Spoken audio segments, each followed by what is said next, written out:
जो लोग तुम्हें वर्तमान में ये धमकी देते हैं ना तुम्हारी कमज़ोरी जानकर कि वो संन्यास ले लेंगे, वो पारिवारिक जीवन नहीं जिएंगे, अब तुम मेरी बात सुनो। वो तुमसे भी ज़्यादा आगे बढ़कर एक बहुत अच्छा पारिवारिक जीवन जिएंगे। उनकी बातों में मत आओ। ये उनका तरीका है, उन्हें मालूम हो गया है कि ये तुम्हारी कमज़ोरी है, क्योंकि तुम उनके बारे में ऐसा सुनना नहीं चाहते और इसलिए वो अपना फ़ायदा उठाने के लिए तुम्हारे साथ ऐसा करते हैं। अब पुराने अध्याय को समाप्त करते हुए एक नए अध्याय की ओर चलो। मेरा आशीर्वाद ले लिया है तुमने, एक अच्छे जीवन की अब शुरुआत करो। अपने तरफ से अब कोई गलती मत करना और सामने वाले की तरफ से छोटी मोटी गलतियां जो होती है ना, बड़े प्रेम से उनसे वार्तालाप करके उसमें सुधार करवाते चलना। और ये मान कर चलो कि जो चीज़ तुम्हारे हाथ में रखी गई है ना, वो तुम्हारी ही है। जैसे कि जब तुम्हारा कन्यादान हुआ था तो जिसका हाथ तुम्हारे हाथ में रखा गया था ना, अब वो तुम्हारा है। तुम दोनों एक हो, इकट्ठे संग में अब रहना है, ये बात याद रखना। मेरे कुछ बच्चे अपने घर को बहुत याद कर रहे हैं। घर का खाना, घर की डांट, घर की बातें, घर का ठहाका। घर नहीं जा पा रहे तो क्या हुआ, या घर जा नहीं सकते हो, या अब घर है ही नहीं, तो भी कोई फ़र्क नहीं पड़ता।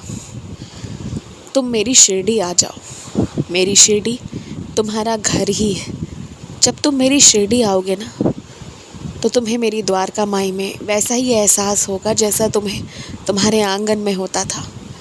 तुम्हें मेरे समाधि स्थल में वैसा ही एहसास होगा जैसा तुम्हें अपने माता पिता के कक्ष में हुआ करता था।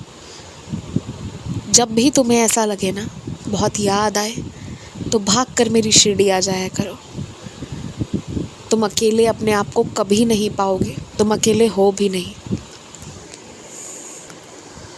तुम्हें ना 2 साल पहले किसी ने चांदी का सामान तोहफे में दिया था।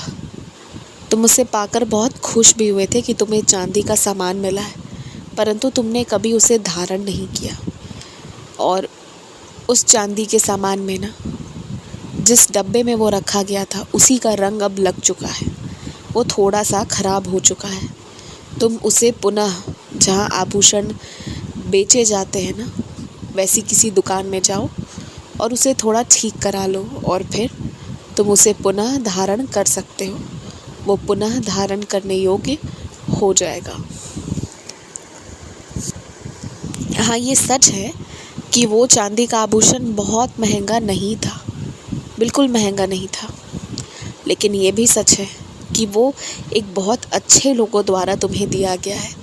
जब कोई अच्छा व्यक्ति तोहफ़ा दे या कोई बहुत अच्छी नियत से तोहफ़ा दे ना, तो वो तोहफ़ा वाकई में बहुत कारगर, बहुत अच्छा साबित होता है, बहुत सकारात्मक हो जाता है। तो वो तुम्हारे लिए वो छोटी सी चीज़ भी ना बेहद सकारात्मक है। उसका प्रयोग अपने लिए करो और वो किसी को आगे मत बढ़ाना।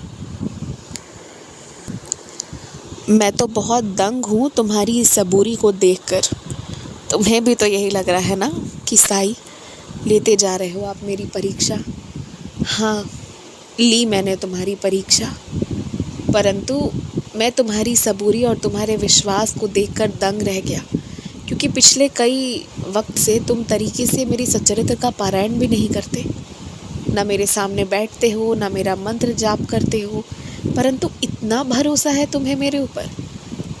पहले जब ऐसा कुछ होता था तुम सबूरी नहीं रख पाते थे, पर पहले तुम मेरी खूब नाम जाप करते थे, दिन भर मेरी सच्चरित्र पकड़े रहते थे। पर अब देखो क्या चमत्कार हो गया है।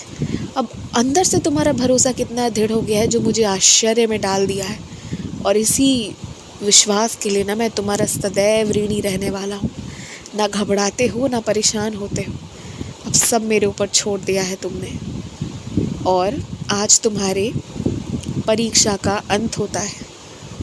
आज तुम्हें बहुत दिन से रुके हुए तुम्हारे पैसे भी मिल जाएंगे। खुश रहो।